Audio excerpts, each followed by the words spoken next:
Ready.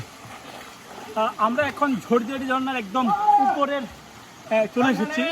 এখানে আমরা এসে আসলে বিশাল একটা প্রাকৃতিক সুইমিং পুল দেখতে পাচ্ছি। আঞ্চলিক ভাষায় এটাকে খুম বলা হয়, কিন্তু আমরা আপনি এটা অনেকটা মানে অর্গানিক একদম প্রাকৃতিক যে ঝর্ণা রয়েছে, মানে সুইমিং পুলের একটা এখানে পাহাড়ে ঝর্ণার ভার্সন আপনি পাবেন। তো উপর দিয়েও যাওয়া যায়, যারা সাঁতার জানেন না তারা উপর দিয়ে যেতে পারবেন, আমরা মাঝখান দিয়ে যাবো। ঠিক আছে, ওকে।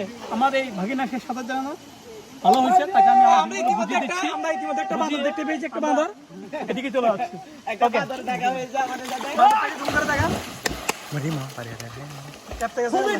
যারা সাঁতার জানেন না তারা অবশ্যই এখানে আসবেন না।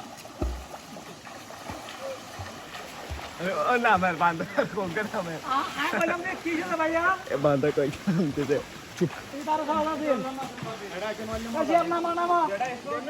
আরে কেন নামবো?